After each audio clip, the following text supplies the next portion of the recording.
Welcome to the Trip Tales podcast with me, Kelsey Graves.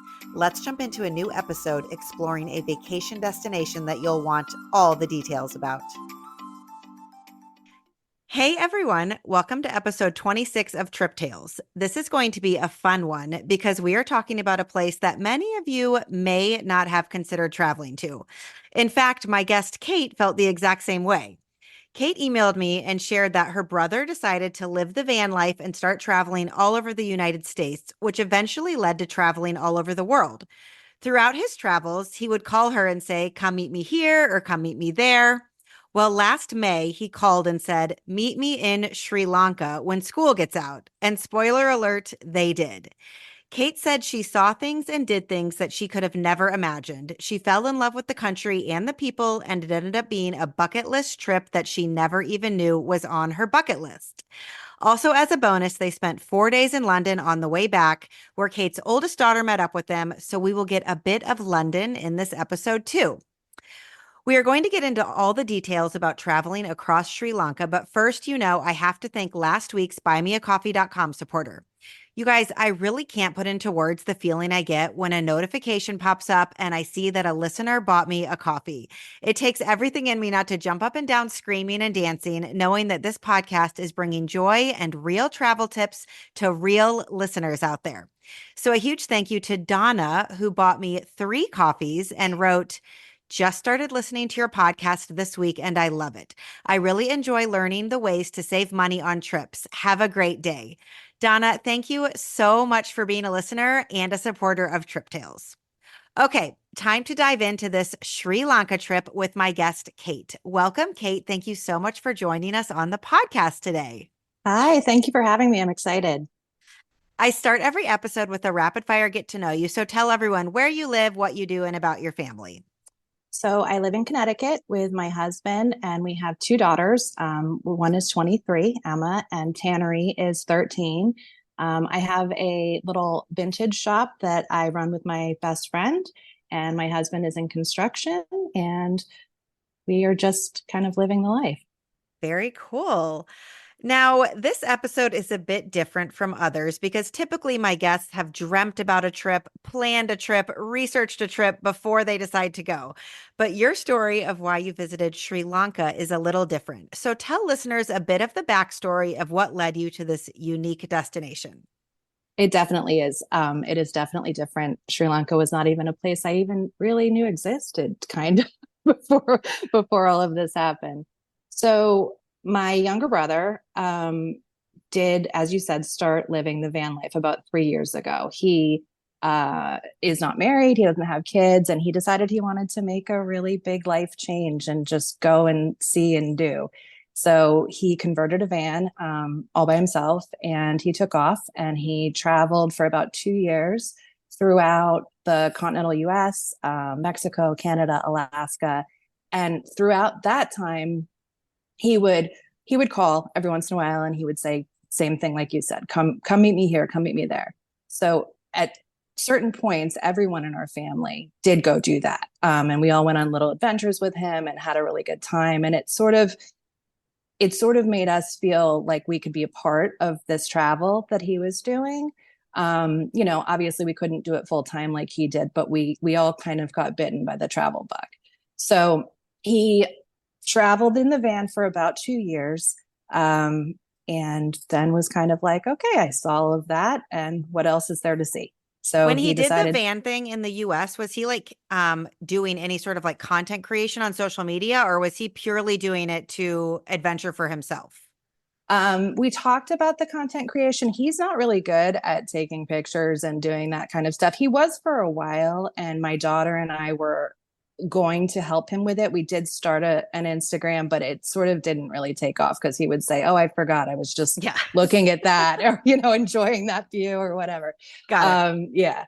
Yeah. So he really just did it for himself. Yeah. So then he left the US and just started globetrotting. Yeah, exactly. He would just go, and he would call and he'd say, "I'm in South America," or "I'm in Bali," or whatever. And a lot of these places, a lot of times he would say, oh, come and join me. You should come. And I'd say, okay, come on. Like, we're working, we've got school, we've got, we can't just drop everything. But this time around, he called. He was in Sri Lanka, and he said, "This place is just amazing, and school's almost out. You guys should just come." We were out to lunch for Mother's Day as a family, the rest of us. And my mom says, "Oh, your brother called yesterday and said, come to Sri Lanka." And I said, "Yeah, I know. He called me too." And she said, "Let's just do it." And I'm thinking, what are you talking about? Like, how in the world are we going to do this? But she said, "Let's just go." She said, I want to take the opportunity. I want to do this as a family. She said, "My treat," which was super generous of her. And we all kind of talked about it. And I was saying, no, I was saying it's too big. It's too crazy. My husband was automatically knew he couldn't take that kind of time off of work. My older daughter really just said that she was not interested and it just wasn't her thing, which I was really proud of her for. But my younger one and my mom were super, super excited. And they just really kept pushing me and saying, if you say if you say you'll go, we'll go. So I kind of thought about it, and my husband was saying, "Listen, you take this opportunity. You guys are never going to have a chance to do this again, especially all four of us together." And my younger one, like I said, she's 13. So it was at a time where I think that she could remember it enough, be old enough to remember it enough down the road. So yeah, I think it was almost exactly a month from the time that we said, "Let's go," to when we went. That's not very long for a trip to No, Sri Lanka. no, it's not. It's not. It was very quick planning. And for those who are like, whoa, I need to pull up Google Maps. So did Yes, I. me too. Sri Lanka is a tiny island country in South Asia. It's kind of directly south of India, and it's actually not too far from the Maldives. Yes, However, you'll probably get into this, but the crazy thing I realized as I was researching this little island to get ready for this, it's about the size of West Virginia, but it has a population of 20 million people. West Virginia yes, has 1.7 million. So I was like, yes. whoa, I saw in their main city, they had like 5.4 million people. And I was like, oh my gosh, that's a lot of people on this island. It definitely is. Yeah, it is. It's about the size of West Virginia. That's what my mom was saying too, and she kept telling us that because we were planning to drive around a lot, and I was thinking, well, we're driving around the whole country, but it's not very big. There are a lot of people. It's funny though, because it doesn't actually feel all that crowded. I mean, there's people everywhere, but it doesn't feel Like that those way. those Yeah. like cities in India that are just like, No, yeah, no. Okay, no. you covered a lot of ground while you were there, which we'll get into all of this. So did your brother recommend everything and kind of plan the itinerary, or did you guys get to researching and planning, or was it a little bit of both? Hey, Trip Tales listeners. So, you all know how much I absolutely love creating content for Trip Tales, right? I mean, who wouldn't want to combine their love for travel and chatting with amazing people? But let's be real. As much fun as this is, travel content creation can be a bit pricey. From flights to hours of editing, while I juggle the chaos of being a mom of three, it's a wild but awesome ride. But guess what? There's this super cool website called buymeacoffee.com that was made specifically for creators like me and coffee lovers like, well, all of us. You can now support Trip Tales by literally buying me a coffee. Trust me, this busy mom could use a little caffeine boost to keep bringing you all the travel tales and tips you love. Plus, here's the fun part. If you do buy me a coffee, I'll give you a special shout out by name in the next episode. So, if you enjoy the podcast and want to support the show and my grocery bill, head on over to buymeacoffee.com/Kelsey Graves or click the link in the show notes. A huge thank you in advance for considering it and for keeping my coffee cup full and my mic on. All right, now let's dive back into today's episode. It was a little bit of both. But by the time that we got there, he had been there for about a month and a half, and he had traveled around quite a bit. And then when we said that we were coming, and we also kind of gave him a time frame, we said we would be able to stay for about 2 weeks. He kind of went around again and sort of picked out the places that he wanted to really show us and highlight. And he sort of made an itinerary. And of course, there was things that he was asking us to research. as far as what we wanted to do. And we did do that. But for the most part, he planned it. Okay. So it was you, your youngest daughter who was 13, and your mom, and then you met Mm-hmm. up with him over there. So it was the four Yes. of you traveling around. Okay. That Yes. is just so lovely. Okay. So tell us how in the world you get to Sri Lanka. Yeah. So we flew, obviously. We flew out of JFK. And so my thing was, I was very intimidated by just the process of traveling there. It's a really long amount of travel time. And we need to Um, tell listeners real quick that before we got on this episode, I asked Kate, I was like, so have you guys traveled internationally a lot? Because this is such a kind of like specific and complicated trip. And she was like, no, not really. This was kind of it. no, I'm like, well, no, you guys really went for an international trip just out of the gates. we sure did. Yeah, this was my actually both of my daughters' first times leaving the country. Okay. Got it. Which is crazy. I know we've been saying that to her so many times. We've been saying, Tannery, do you understand that when for the rest of your life, you're going to be able to say the first place I went was Sri Lanka. Right. It's It's crazy. wild. Well, actually, I guess London was first. So yeah, so we left, we flew out of New York, we flew out of JFK, and I was really trying to plan the sort of the easiest way, but also what I felt the most comfortable with. I really felt like, okay, it's my job to get myself, my mom, and my daughter there. And then my brother can sort of take over and he can lead us around. So there was a couple of different options as far as layovers. Um, London was one, and then there was Dubai, there was Turkey, other places like that. And I just felt for myself more comfortable doing the layover in London. And I also thought it would be cool to be able to see some stuff there. So we did that. We did an overnight flight. We left out of New York at about 7 o'clock at night and we flew to London and we got there at about 7 o'clock in the morning. It was like an 8-hour flight, but with the time change. And I had this brilliant idea that we would have a long layover and do 2 overnight flights and sort of break it up. So in my mind, I'm thinking, oh, this will be great. Like we'll get in at 7 o'clock in the morning. Our next flight to Sri Lanka, I did it on purpose. It didn't leave until 9 o'clock at night, but I'm thinking, oh, we have 14 hours. We You're can going go to be, explore the you're city. like, we're going to be so well rested after Yeah. that first Yeah. flight. Yeah. That was a first bad idea. So we did not sleep on the way over at all. And we did get to London. We did leave the airport. We took the train from Heathrow to Paddington Station and walked around. But after a couple hours, we were just exhausted. So we ended up going back to the airport, and I actually found what worked out really well for us. We did not have lounge access through the airline. We were on Sri Lankan Airlines. It had been operated from the New York to London route by American, but it was technically Sri Lankan Airlines. They don't have a lounge. Were you in economy or were you in? Yes. Okay. Yeah. Yeah. I wish we weren't. Yeah. Well, But it's it a big was difference. it Yeah. was like thousands and thousands of dollars per Yeah. ticket to change it. Yeah. I mean, they make it as comfortable as they possibly can, and they're super kind. And they provide a lot as far as food and all that kind of entertainment and things like that. But it's a really long flight. So, but what I did find when we got back to Heathrow, we wanted to just be able to rest, and they had a lounge in the airport where you could pay for a block of time, so you could buy like a 3 or 4 hour period and be able to go into the lounge and use all of the amenities there. It was all food bar. They had, couches. We laid down on couches and just went to sleep.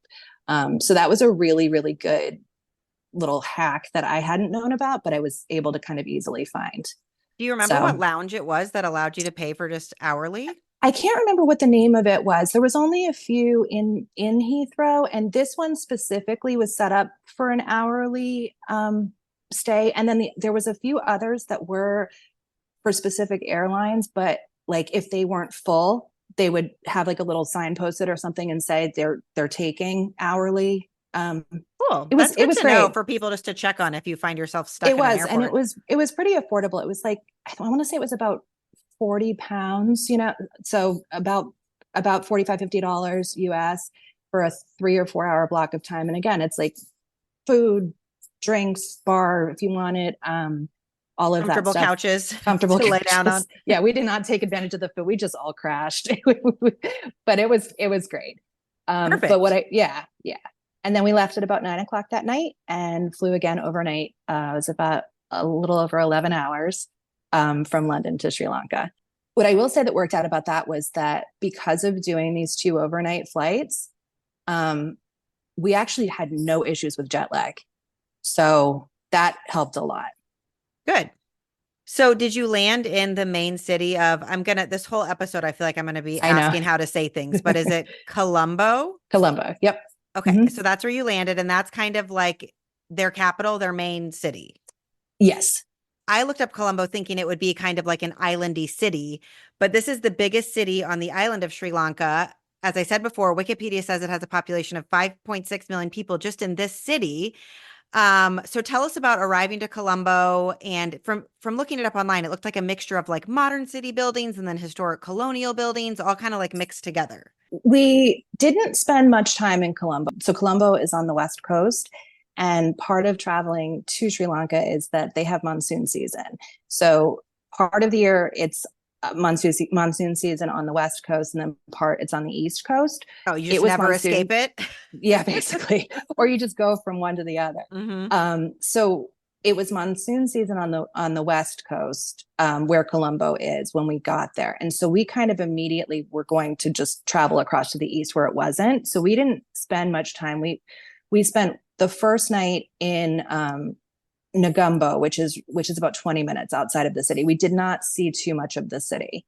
So you go up the west coast just a bit to Negumbo, Mm-hmm. and you stay at Villa Shade, a nice little spot in Negumbo. Yes. Yeah, my brother met us at the airport. We had a rental car. And we went, and it was about 20 minutes up. It was a really cute little, very small kind of resort that was close to Negumbo is also a beach area, and it was close to the beach, not right on the beach. It was kind of secluded. They just had little villas. They had a pool. They had a really cool indoor outdoor shower in the bathroom. We had like a villa that had a couple of bedrooms, a little kitchen, but it was really more of a place to just stay for the night, get some rest. But it ended up being wonderful. And I'm sure at this point you guys are just so tired that you're like, we will be so happy to sleep anywhere. Yes, pretty much. But it definitely exceeded our expectations. And we did get to like take advantage of the pool and relax a little bit. By that point, we were saying, okay, we arrived at about noon. We got through security and immigration really, really quickly and easily. And we were saying, okay, we're just going to finish out the day, go to sleep at a regular time, and get up and get ready to, start this whole thing tomorrow, which worked out really well. And what about the language barrier? Do people speak English? Is it quite hard to communicate? Like, what's language like? Well, I was pleasantly surprised. Most people speak English to some degree, and pretty much all of the signs that you see are in English, as well as Sinhala, which is the language of Sri Lanka, or the main language. You can communicate with pretty much everybody in English. You do have to I'm kind of doing it now. You have to think about what you're saying and then maybe simplify it a little bit. Take some words out and just make it as basic as possible. But we had a really easy time with the communication, and I was super happy about that, because that was something that I was really nervous about. Yeah. And then what about driving? Like, I know this is kind of a silly question, but do they drive on the same side of the road? How are the roads? Do they obey traffic rules the way we do? Yeah, it's not a silly question. Driving was wild. Okay. So my brother had, when he was there before we got there, he had rented a motorbike for the month and a half that he was there, which is one of the main forms of transportation. When we got there, we rented a car, and he drove. They drive on the left. There are pretty much no traffic laws at all that I saw there. I never saw a speed limit. I think that the entire time that we were there, we were counting. I think it was like 4 stop signs and like 5 stoplights that we saw On the whole trip. Yeah. Wow. Yeah. I would say that it would be difficult to go as a tourist and go and just start driving there. Cars are actually like less common than other things. So it's primarily motorbikes, bicycles, tuk-tuks, which are kind of like, did you see that? Yeah. I saw that in a lot of the hotel reviews that you would like get a tuk-tuk from the hotel, which I believe Yeah. is that when someone's like pedaling and you're sitting behind them? It's kind of like, yeah, it's kind of like a pedicab, but it's actually not a bicycle. It's a motorbike. So it's got a Oh, motorized engine and it's got the driver in the front and then like the little seat where the two people sit in the back. okay. Um, and so there's those. There's a decent amount of buses, but yeah, there's probably usually less cars on the road than other things. But there's also people walking everywhere. There's animals everywhere. Cows, water buffalo, a ton of dogs that are all just kind of wandering. Mm-hmm. And it was pretty terrifying at first to start trying to figure around. And my brother's saying, it's okay. There's a flow. You'll see there's a flow. And I'm thinking, oh no. But he was actually right. Everybody just sort of knows what they're supposed to do. There's a lot of like tap, tap, just beeping, meaning I'm going to pass you and I'm going to go around. And you kind of spend more time on the wrong side of the road than you do the correct one because you're just passing constantly. But it was fine. Somehow it seems to work. I would not have wanted to drive. There's a ton of, opportunities for either tuk-tuk tours or, buses or vans or whatever that people can sign up for and take those, which is probably better. You seem to have to really know what you're doing. Yeah. That's a good tip. Yeah. Okay. So you guys get in your car. You are learning the Sri Lankan road flow. Yeah. And you head across the island. So they were on the West Coast, and now you're heading across the island all the way to the East Coast, correct? Yes. And Yep. how long does that take to drive from one side of the island to the other? It takes about 5 hours, Okay. but part of that is, there's only one highway that goes through the island and most of it's, the rest of it's back roads, which we wanted to take anyway, to be able to see everything. But yeah, it's about 5 hours. Okay. And so the city you head to is, you say it first because I'm not going to be able to say this. Trincomalee. Trincomalee. We're going to Yep. put all this in the show notes if you guys want to look up any of these cities or any of these hotels. Yep. Yep. So tell us about where you stayed in Trincomalee. So Trincomalee is a beach area. It's one of the bigger beach areas on the east coast of the island. There's kind of several that sort of run down along the east coast. And the place that we stayed there was called 108 Palms, and it was wonderful. It was a beach resort. I think the way that I would explain it is it almost felt like you were going to somebody's home and they had a large piece of property and like little villas. So that I think there was only like 3 or 4 villas, which each had 2 sections, like two rooms or 2 suites. So I think there was about 8 of them total. They were building another one. And then they're just like located in this garden around this central dining area that is just so pretty. It was like this open air covered, I'm not even sure what the word is for it, like a pavilion kind of. Yeah. I when I was looking it up, everything looked like they had those like islandy thatched roof huts. Yep. So it just looked So very cool. remote and islandy and relaxing and beautiful. It was amazing. They had a little restaurant in there and then they had a pool and they had the beach. And yes, the beach had, umbrellas made out of palm fronds. It was amazing. This place has a private beach and there's really nothing around it. So you walk out onto the beach and there's, chairs and stuff like that for you to use. And during the time that we were there, there was plenty of time where there was no one else on the beach except for us. Wow. Which was very, very cool. There was also, just to the right of it, down the beach, there was a Hindu temple right there. And then there was a fleet of fishing boats right there, which is like you're sitting on the beach and you're looking at the Indian Ocean and you turn around and there's this amazing temple. And it's just kind of like, what in the world is going on?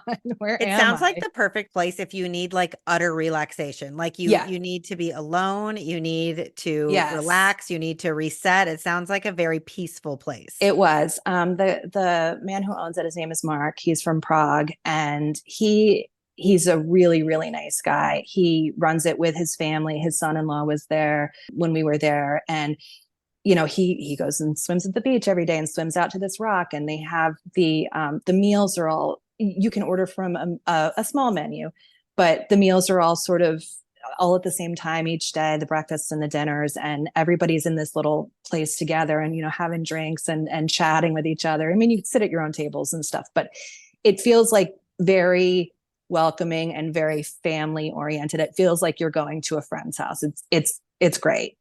What types of food did they prepare at the restaurants? Like what types of things were you eating? We primarily ate vegetarian. We're not necessarily strict vegetarian, but we did that. So there was a lot of rice, a lot of curries, a lot of like noodles, sort of like like pad thai or kind of things like that. Breakfasts were a huge, huge deal. I don't think we ate lunch the entire time that we were there because breakfasts were enormous Oh, everywhere wow. and they were always included. And do they eat the same types of things we do for breakfast? Like, do they eat eggs and stuff like that? Yeah, eggs were a big deal, as well as omelets. They made a lot of omelets, and then you would also have the curries. A lot of stuff with coconut. There was like coconut roti, it was called. So they're kind of like coconut pancakes, and then these other things that are similar, where it's almost like a crepe with like coconut rolled up inside of it. A lot of fresh fruit, a lot of breads, which I was kind of surprised about for whatever, I don't know why, but there's these little bread trucks that go around to all of the hotels and resorts, and they're actually little tuk-tuks with almost like an ice cream truck, but it's a bread truck. And so they go Cute. around, they play the music, and they bring the bread to the places. And yeah, it was good. You were definitely not lacking for food, particularly for breakfast. Awesome. So you stayed here for 2 nights. Sounds relaxing, beautiful, delicious food. Did you guys leave the resort at all and explore? Or did you just kind of stay at the resort and relax? Yeah, we just stayed at the resort and relaxed and enjoyed the Nice. beach. Had Yeah. catch up time with your brother. Yeah. Yeah. How Yeah. did your youngest daughter do with all this? Like, do phones work? Like, I'm picturing my 12-year-old in Sri Yeah, I Lanka, know. wondering like how she did with all the kind of, it sounds like there was a lot of downtime and chilling. The phones were not really an issue, but so you have to buy data to be able to use your phone. A lot of the places that we went to did have Wi-Fi that you could log on to, and so she was happy to do that. We weren't able to, for whatever reason, because of my phone being an iPhone, they weren't able to add the data, so we were having to like piggyback off of my brother's and use his hotspot every once in a while. And he finally kept saying, okay guys, like I need Yeah. this for Google Maps, Yeah. so get off of Instagram or All whatever. right. But no, she does really well. She is a really, really good traveler. Like she is excited about stuff, she's very into it. She's enthusiastic, and going to the beach and playing with the dogs that were there, the pool. There's not a whole lot to complain about. Right. Of Yeah, course. That's yeah. great. Okay, so you guys enjoyed Trincomalee, and then you head down the East Coast a little bit more to another town. Again, I'm going to let you say this. It starts with a P. Yep, Passacuda. Passacuda. Yep, Okay. yep. And where do you stay in Passacuda? So we stayed at a place that was called the Calm Resort. And so I will just say that when we were planning this and when we were booking places ahead of time, we all as a family have different ideas of what we like as far as where to stay. Like my brother is happy to stay in like a hut on the Literally beach. his Like, van. yeah, yeah. I'm not so much like that. My mom is actually also very much like, she's always like camped and hiked and all of that. And she's very happy with like roughing it. And I am really, really not. So we had to make an agreement that, like some days it's going to be for one person, and everybody's going to have to just suck it up. And some are going to be nicer and some are going to be a little more basic. This place that we stayed at in Passacuda, the Calm Resort, that was probably the fanciest place that we stayed. Passacuda is also a really big beach resort area. This beach was one where it wasn't like massive skyscraper hotels or anything like that, but there was a lot of resorts all along this beach, a lot of activity. This place was a very large resort that had sort of everything that you could want, spas, pool, the beach right there, all that kind of stuff. So it was very nice and it was very fancy. I looked it up and it looked like a dream online. It looked Yeah. kind of like a modern Zen vibe. So you still had kind of that like Asian influence, but this like modern, relaxed beachfront, crystal clear water. And a lot of people were mentioning the delicious food at this one in particular as well. This one had wonderful food, and we got to be friendly with the manager at the restaurant. He was so sweet. The breakfast at this place was like nothing I have ever seen. The size of the dining room, I mean, was half the size of a football field. It seemed like it was enormous. And they had a buffet breakfast that was included every day that went from one end to the other and around the corner. And it was like everything you could possibly imagine. And they really catered to a lot of different nationalities. So I think that this place had a lot of European people coming. So there was like beans and toast. And, then there was a lot of people coming from India. And so there was like things that were geared toward that, all these different, curries and rices. It was an unbelievable amount of food, and it was included, which is crazy. Amazing. So you guys Yeah. can load up there and again, just kind of Yeah, like snack until dinner time. pretty much. Yep. And so here in Pasacuda, did you also just chill at the resort? Or is it like, do people really leave these resorts? Or if you go there to relax at these resorts, kind of like, I mean, I know this isn't Mexico at all, but I feel like when you go to like a resort in some towns in Mexico, you just kind of stay there. You're not like trying to get back into the little cities and towns. Yeah, I think that a lot of people kind of do that in these two areas in particular, where they kind of just stay within the resorts. There was definitely, we did jet skis. My daughter and I did jet skis. There was a bunch of things along the beach where you could do things like that: snorkeling, scuba diving, boat trips, and you could just walk back and forth along the beach to all the different resorts and kind of check those out too. We did end up. So this is this is the point where our trip sort of took a little bit of a turn. Basically, what happened was my daughter started to not feel well. Oh, and shoot. yeah, I know. And I bring this up just because, like, everybody wants to go on a vacation and have it be perfect, and you think it's going to be okay. And I was very anxious about going so far away from home and to a developing country and all of these different kinds of things. And sort of my worst, not my worst, but what I was hoping would not happen did. So my daughter, she just got really dehydrated, and it was extremely hot. We had been going, and we kind of thought she was okay and drinking enough water and keeping up with it, but she It's wasn't. hard to watch the kids, especially as they get older, because you just assume they are. My actually 12-year-old daughter she just doesn't require a lot of water. I've noticed, because I drink like huge, multiple Yeah, Stanley cups of water a day. And sometimes her water bottle will have like very little out of it.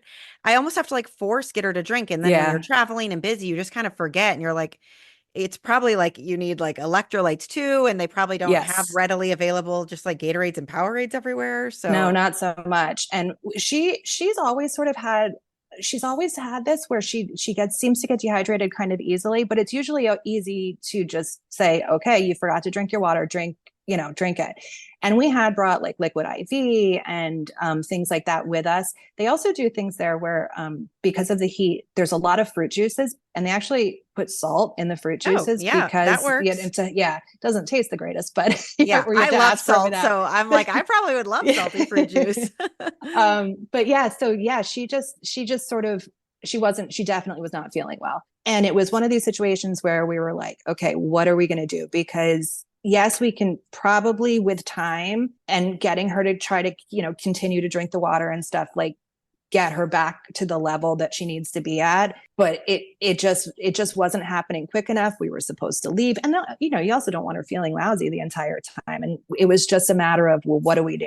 When you're like, So do we go to like a doctor or a hospital over here? Like that's also kind of a little scary because you just don't it know what's was going on and you can't communicate in your language. exactly.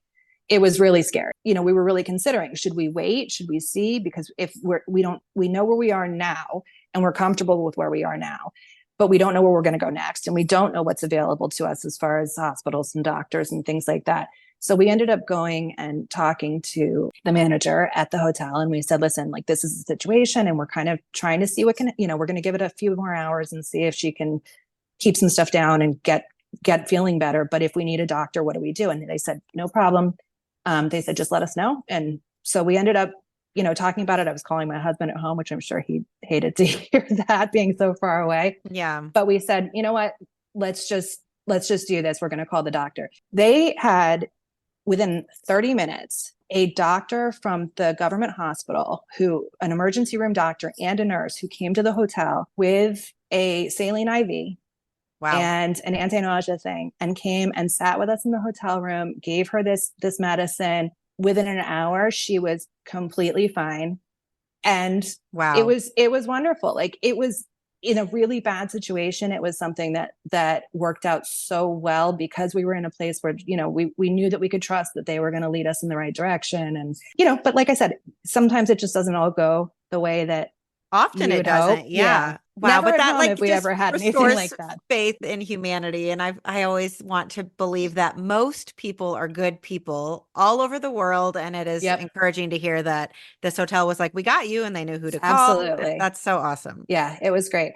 So because of that, we decided that we were going to change our plan. We were actually supposed to go the next place on our list was supposed to be Aragon Bay, which is the biggest surfing area in Sri Lanka. And my brother and my daughter both really like to surf. And my brother was just like, you know what? Like, I get that she's feeling better. He's like, but I'm not taking her out surfing. Like, we're not going to push it this far. She needs And some time to surfing is like a recover. strenuous activity, even though it's in the Yes. water. I tried it once on like a trip to Hawaii, and after paddling out like 3 times, I was like, Yeah. okay, is the lesson done? Because it is so Exactly. hard. Exactly. So he was like, why don't we make a change? And why don't we, instead of, staying at the beach longer, why don't we head up into the mountains where it'll be cooler and, she can kind of chill out and rest a little bit. So that was where we did that. And we made a shift in our plan. So Okay. we left Pasacuda and we went up into the mountains into Ella. Ella. Yes. This is so cute. It's like a little girl's name, Ella. Yeah. Yeah. I looked this up and I was like, whoa, I don't know what I was expecting, but I'm like, you go from these beachy, Yeah. very relaxing, islandy looking towns to the topography is crazy, like Yeah. lush mountains and jungle. And just, I mean, you guys should just look it up. It's a wild looking area with these like huge towering old bridges and trains going over them. And I was like, oh my gosh, this is just down the road. Yeah, it was only, I think it was about 2 or 3 hours from, that was the amazing thing about Sri Lanka in general was that it was so fun to travel throughout it because every day you were seeing something different. And they literally have they have mountains, they have beaches, they have, plains and farmland, they have jungle, they have Tea plantations. yes, we'll get to that too. It was amazing. I actually, my favorite, as much as I loved that resort and as much as I loved the people there and I am so grateful to them. I will say that I was very eager to get back out there and like get back on the road and be seeing more and more because if you had gone there, it would be a wonderful time for anybody to go stay at this resort, but you kind of don't, you're not really experiencing where you actually are. Yeah, you can go to a beach resort Yeah, anywhere in the world, in the exactly. country, in Florida, whatever. So that's cool that you guys got back into the country. And here in Ella, you had a homestay. Tell me about how you connected with this home and what that Yeah. was like. This was the one where This this was the was one that not your my brother first choice. planned. Yes, Yes. it's there we go. I was trying to think of how to say it. Yeah.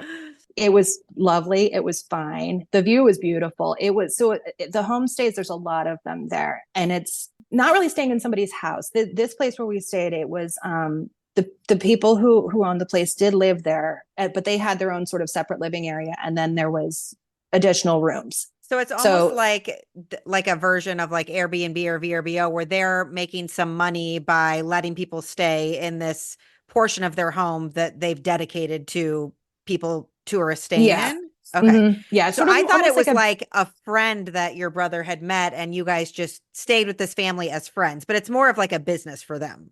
yes. And actually he had met these people before because he had stayed there before. And so, yes, and in that way, yes, they were friends, but yes, it is a business, sort of like an inn or like a bed and breakfast kind of a thing, more like that.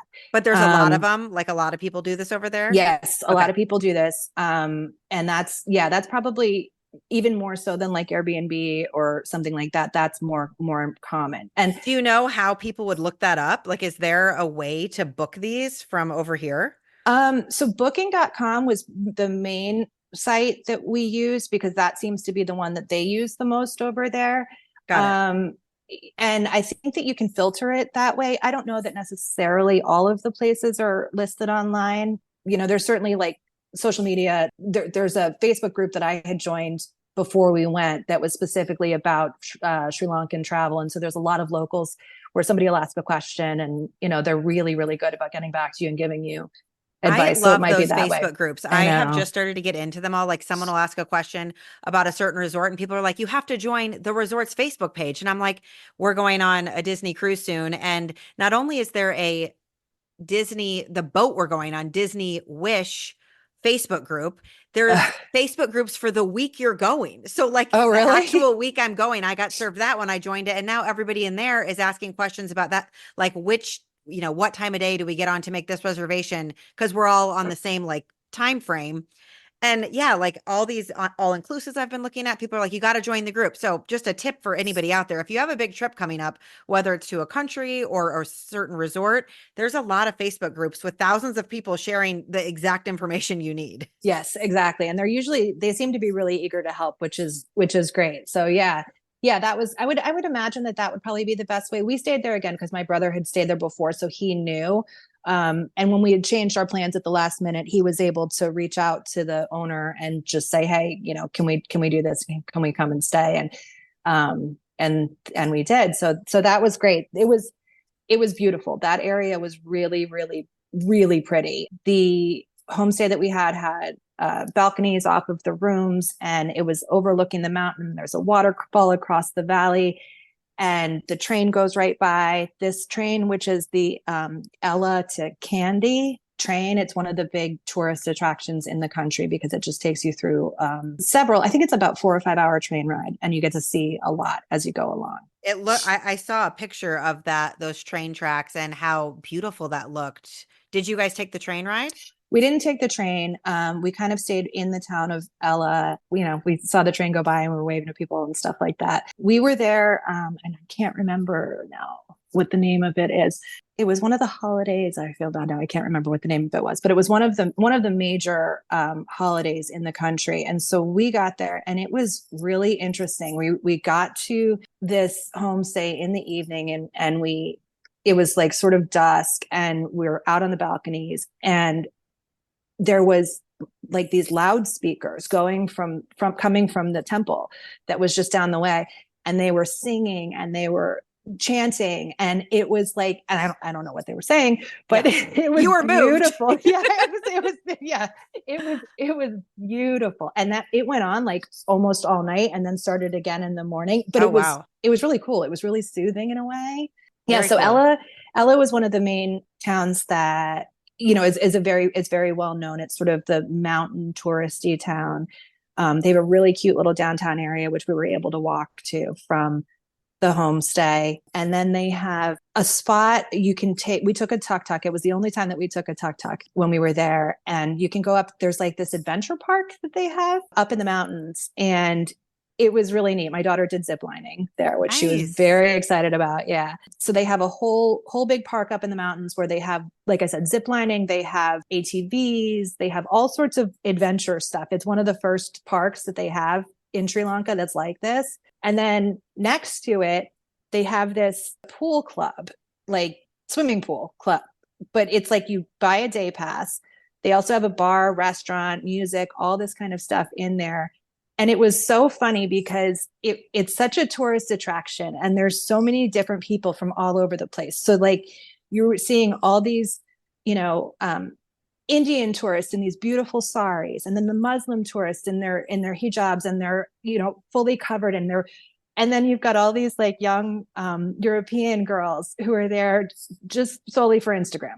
Yeah. In their tiny little bathing suits, right, and taking their pictures and stuff like that. But it was just so cool because everybody was just perfectly happy and like perfectly ready, happy being themselves in their own get up, whatever they wanted. Yeah. That's cool. Yeah. So It you was guys very spent a cool. day or some time at this pool club? We spent some time there so that she could do the zip lining, and it was really just amazing views of the mountains and stuff. So that was cool. And we just kind of hung out and had something to eat and did that. And then we back at the homestay, it was very sweet. They had a daughter who was I think she was 7, and there was a little kitten that was wandering around. It wasn't there, it just had come to visit. And even despite the age difference, the language difference, whatever, my daughter and this little girl, it was like the kitten connected them, and they sat there together all night playing with the How kitten, drawing cute. pictures, speaking as much as they could to each other, sharing some candy. It was just like the sweetest thing. I It love was very, that. very cool. Yeah. That's Yeah. awesome. And do these homestays typically provide any sort of food, or you've got to go find your food on your own? No, they did food as well. We went in because we were able to walk into town here. We did eat dinner in one of the restaurants in town that was more of like a Western style, hamburgers and stuff like that, which was kind of nice to have. But they provided breakfast here as well. They had like the same kind of thing, an open outdoor kitchen where you could sit and look at this view of the mountains, and they would just make a big breakfast for you every morning. Nice. Yeah, yeah, Sounds great. yeah, So you got your fix of the jungle and the mountains, and yep. then you headed to the plains and the safari area and a huge national park. Yes. And And this pronounce one this one. I was going to say this one I have a hard time with. Utawala Way, Utawala. I feel like if you kind possibly. of That may bounce not be right. I Utawala. don't know. Yeah, Yeah. that Yeah. looks right. Okay, we'll Yeah. say Utawala. Okay. Yeah.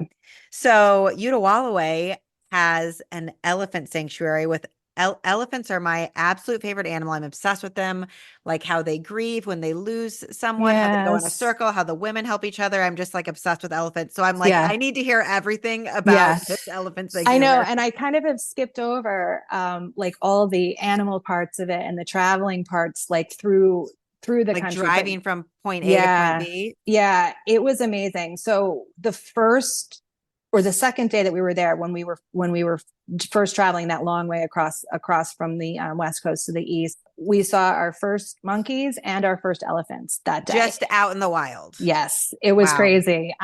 Yeah, we saw the monkeys. We had stopped at this monastery that you could go tour, and it was right on this reservoir. It was beautiful, and we're walking around there, and there was just monkeys everywhere. And it was crazy as the trip went on, where you're kind of like you're so excited in the beginning to see the monkeys. I kind of kept being excited about it, but then it almost turns into like, oh yeah, there they are again, It's like like squirrels. squirrels. Yeah, Yeah. exactly, exactly. But yeah, we had seen the elephants that second day. We were driving, and all of a sudden, my brother slams on the brakes, and I'm thinking, what? Who knows? Because there's Yeah. always something in the road. And he goes, I think I saw something. And he backs up, and there was a family of elephants just right on the side of the road. It was the coolest thing. Wow. Yeah. And my mom is the same way. Elephants are her thing for sure. So the safari that we went to was definitely one of the big points of the trip and something that we all really wanted to do. So we stayed at a place over there called Jungle Paradise, and that was beautiful. That was one of my favorite spots. Very similar to 108 Palms, where it was like little villas surrounding a pool, a very nice little restaurant and lobby area. But the whole thing that we were there for was the safari. So we went into the park. There are safari guides everywhere. They're just you can book them online ahead of time. You don't have to. There's people everywhere asking. Our hotel had arranged it for us, and so the gentleman came and picked us up in the morning. You can do like either a morning, an afternoon, or a full day. The full day, in my opinion, probably would have been a little too much, but he took us through, and we did a 4-hour safari through the national park, which was amazing. And what are you riding in? Like a car or like more of a kind of Jeep type vehicle? Yeah, kind of like a Jeep type thing, like a truck, but with almost like the stadium seating kind of in the back, like it's open in the back, and then but the seats are raised Okay. so everybody can see. Yeah, Yeah. the guides. I would say one of the biggest things that I noticed in Sri Lanka is how incredibly respectful everyone is of animals, no matter what it is. There is a huge, like I was saying, a huge, unfortunately, population of stray dogs that are there because they don't have the facilities for spaying and neutering and stuff like that. But every single place you go, no matter how tiny the little home is or whatever, everybody has bowls out of food and water for the dogs and everything No. like that. And it's the same with the elephants and the animals in the safari. They are the guides and the people who go there and they take you through are so incredibly respectful, and you can just tell that they love it. Our guide was wonderful. He took us through, and he had the eagle eyes I've ever seen in my life, because he would just stop all of a sudden. He'd say, "Oh, look right there," and we'd say, "What?" That, look at that lizard, and it's like, 2 inches long, on the side of a tree that's several feet away, and we're like, "Oh, wow, okay." So we did get to do that, and then we went and we saw a ton of elephants in the park, which was so cool. It was a really nice time of year because it was late June that we were there, and so all the animals that we saw had babies, which Oh was my really gosh. Little really baby cool. elephants or baby Yes, animals everywhere. everywhere. It was very cool. So yeah, we did the safari, and then we went to the sanctuary. So it's called the Elephant Transit Home, and it's run by the National Park Service. And it's the home that's for orphaned elephants. My Um, gosh. it it was one of the coolest things that we experienced. I absolutely loved it because, again, they are so incredibly respectful of all of it.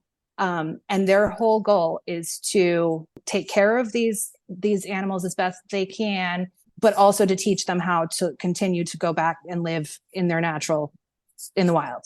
Yeah. So they really limit human interaction. But even between like the handler, so they do, I believe it's 3 times a day. You can go and you can pay a fee, and you go and you sit and you can watch them do the feeding. So they're either bottle fed, Oh or my they gosh. are, This or is what I'm going they're, to do when I yeah, retire. I'm going to go I, bottle feed I know baby you could go. elephants I in think you Sri can Lanka. volunteer. My mom was thinking about staying and Yeah. living there and volunteering. But yeah, they either feed them with bottles, or they have like funnels, and they it was like a college party or Yeah. something. Um, but it's the cutest thing, and it was really neat because they have signs up everywhere that explains everything as far as how they're doing things and why they're doing things and why don't they talk to them and why don't they pet them and Yeah, why do it's not, they. this isn't like a zoo. This is like a No, place where they are nurturing them yeah, back to becoming the animals they need to be to survive out. absolutely. Yeah. Yeah. Even when you go in, so you can go and I believe it was like $5. It was very inexpensive, but you can go and you can watch these feedings, but it's not, there's no kind of show. Nobody's talking to you. It's just little bleachers. You go and you sit and you watch, and then they leave, and that's it. Like, but all the information is there for you. They have a really nice little museum in there, but yeah, you get to go and watch. And so a few times a day, the elephants know when it's time, and they start lining up and they go two by two. Oh I'll send my you some videos. gosh. It is the cutest Yes. thing. And then they really like the milk, but they're supposed to learn how to, fend for themselves and feed, because it's a huge part of the national park that they have as far as this goes. But they really like the milk.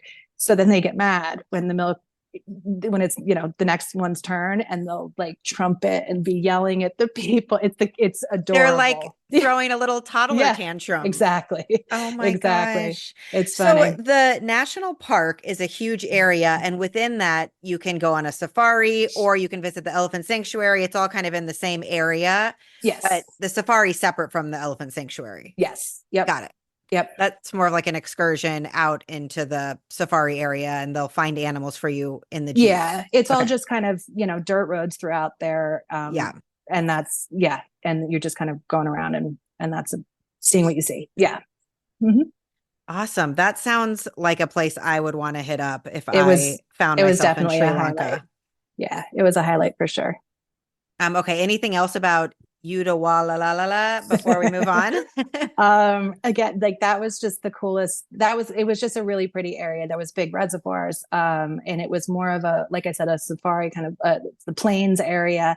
When our guide was bringing us back to the hotel from the safari, he took like a short, or sort of a off the beaten path route, and he drove us through, and he all of a sudden stops, and we're in the middle of this field of sugar cane, and he's like, "You want some?" And he jumps out with a machete and goes and Oh cuts, my gosh. sugar cane for my daughter.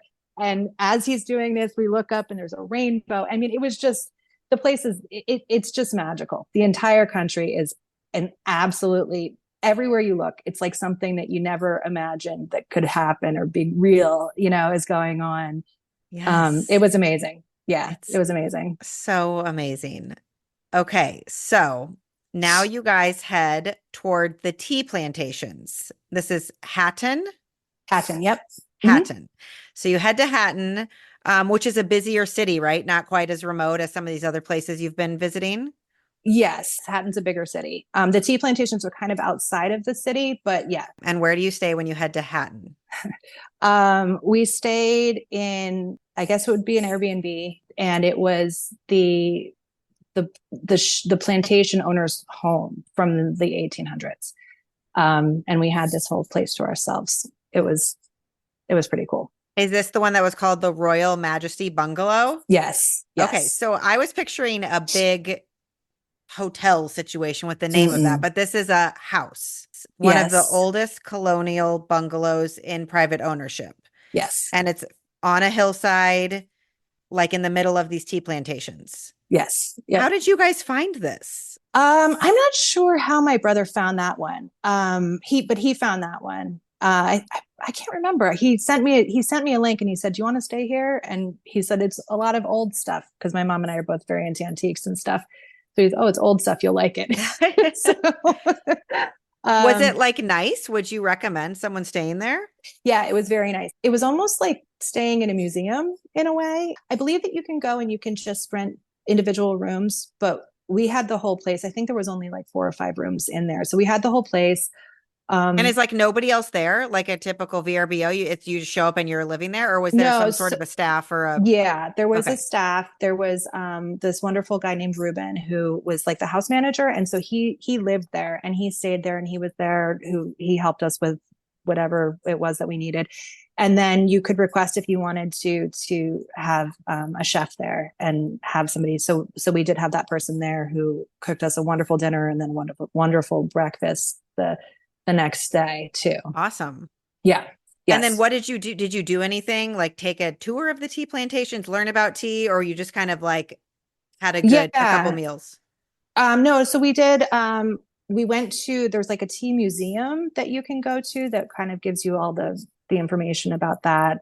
It's called the Tea Palace. And we did go to do that. We went into Hatton, which was again one of the bigger cities that we had been in throughout this time. Um, a lot of there was places that we went throughout the trip that were, more of the well-known tourist places, but there was also a lot of the places that we traveled through that were very, very small, very remote. We wanted a little bit more of the city just to be able to see what that was like. We hadn't really seen too much of that yet, so we kind of went around. We wanted to go shopping for souvenirs and things like that. Yeah. So we did that.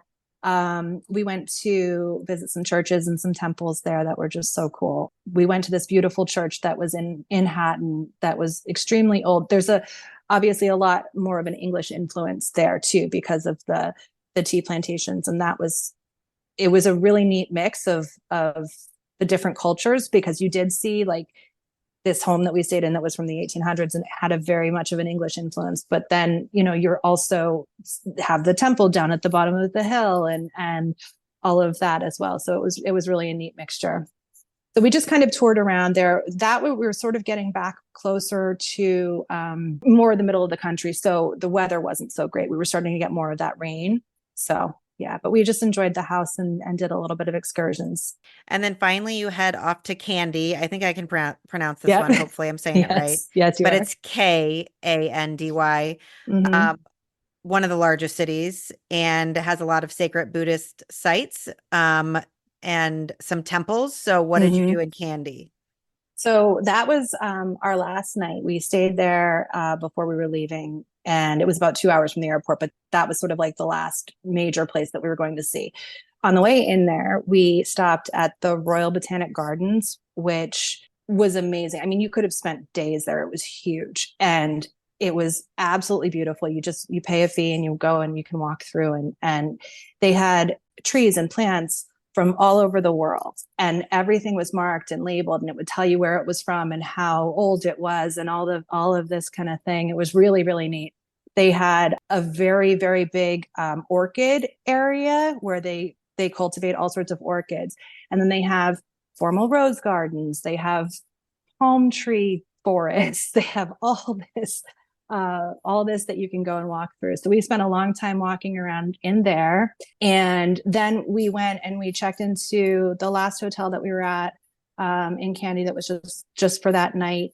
We went and had a really nice dinner. And then we went to the temple because they have a ceremony there every day.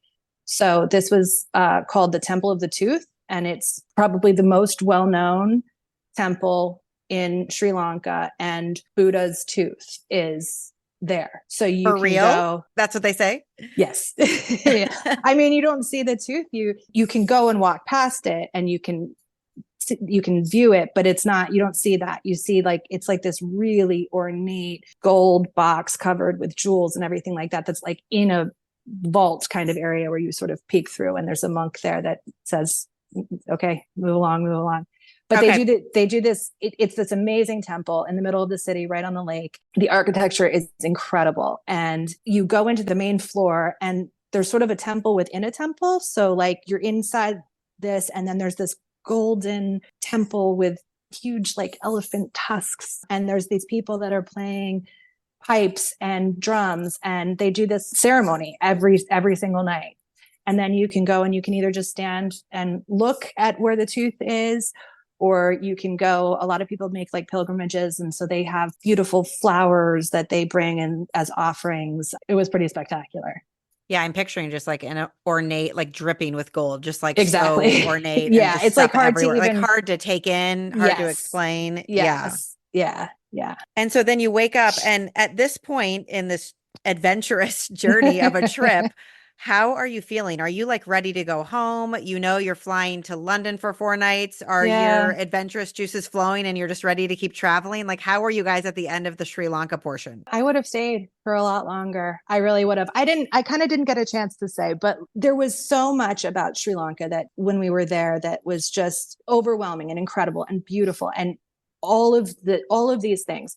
But what was the best part of Sri Lanka was the people. I have never in my life been around kinder, nicer, more generous people anywhere. There was not one single time in the entire 2 weeks that we were there that you ever saw anybody even have like the least bit of like a bad attitude or get angry or speak unkindly. It was just incredible. And so to leave that was very, very difficult. Yes. And then it was also a lot, especially with traveling in these back country areas and stuff. People were so excited and they were so welcoming, and they actually really love Americans. They were super enthusiastic and always wanting to ask us, if we were having a good time and if we liked their country, and if we were enjoying it and everything. We look very different, and so there was a lot of these places that we were going through where we were a curiosity because they hadn't seen white people before, and so we're have lighter hair and bluer eyes and Yeah, everything, you and stand out. people, it was like, it honestly felt like what I would imagine being like a celebrity was like. People were so Hello, excited, hello. grabbing us and wanting to take pictures. Oh, And, wow. it was the best of the little kids, because the little kids would look at you and then they would just go, oh, and their mouths would drop open. And then they get all excited and smile. And people would be coming up to my brother, gentlemen would, because they would want to shake his hand because they would say, oh, we hear Americans are very strong. You're like, well, we're raised to have a firm handshake. I'm like, I So, hope he does. yeah. I hope he's making us proud. But yeah, they were just so excited. Like when we would tell them we were from America, they would just be so happy and Well, so that's kind of excited. encouraging to hear because you wouldn't really know exactly how people think of Americans. So, No, I know. Yeah, because a lot of times they would say, "Oh, are you from Australia or New Zealand or whatever?" Because I think just being closer, and we'd say, "No, America." And they, oh, America! Oh yeah. my goodness, it was so exciting. But they are very, very, very welcoming to tourists. They really encourage tourism. They want you to go and they want you to have a good time and they want you to enjoy it and experience everything that there is to offer. But there's no amount of pushiness Right. Like or swindling or trying not at to, all. yeah. Not at all. That's Yeah. amazing. I Yeah. love It to was hear incredible. that. So it was hard to leave because of that. I It feel was like you hard guys are to, going to go back. I think we might. I don't know. I would love to. Yeah. I would love to. And then when you guys did jet back off to London, I think you said, did your brother come with you? Yes. So my brother doesn't like to plan in advance or tell people what he's doing, but he also likes to be a big surprise.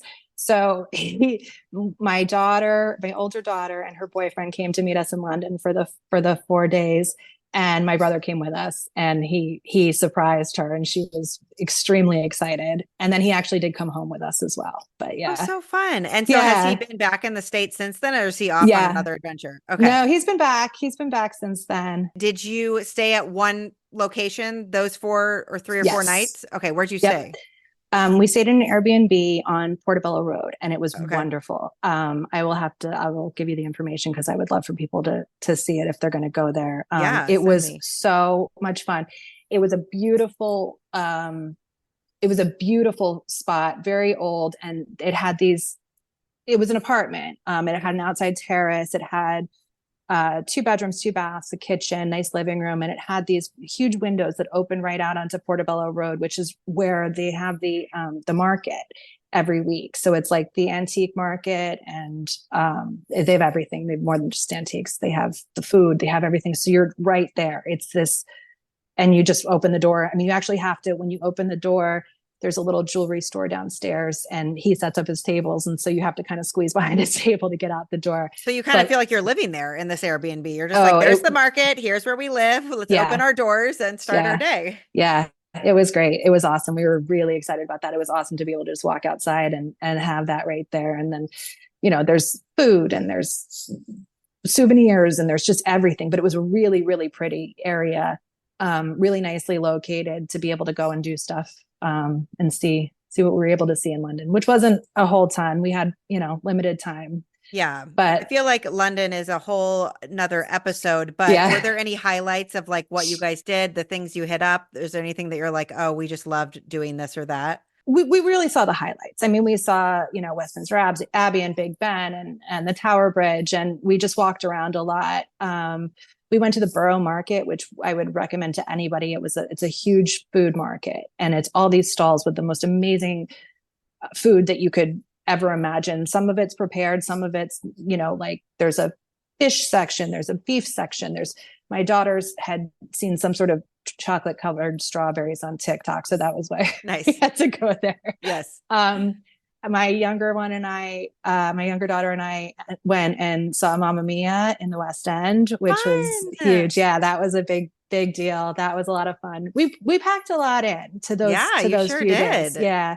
This trip sounds incredible and very unique. I would guess that a lot of people would not be able to spend 2 weeks in Sri Lanka like you did. So if Right. someone was going there and they could only be there for a night or two, or, a week, let's say, were there any 1 or 2 spots that you would say, definitely go here? Like, what are your top 2 areas where you'd say, if you can hit up this spot or that spot, if you're in Sri Lanka, that's what I would say to do? I would say definitely the safari and the elephant transit home. Those were my big highlights. And that's something where there's not many places in the world where you can go and do that. There's beautiful beaches everywhere, and these were beautiful, but that was really special. And probably Candy with the Temple of the Tooth. Again, it was just something that I'm probably never going to see again. It was incredibly powerful and beautiful to see. Just amazing to think that you're standing there and you're kind of watching all of this and you're a part of this. It was really nice. Sri Lanka, I think it's a place where there's so much to offer that you can say, like, I want to make a beach vacation, or I want to go to the mountains, or I want to go, and it's just easy to do it wherever you are. All right. Well, I don't want to say goodbye to Sri Lanka, but I end every episode with, if someone out there is maybe now for the first time Yeah. considering a trip to the Maldives or Sri Lanka, Yeah. what is it about this small South Asian island that would make you say, just book it? 100% the people. That would be it.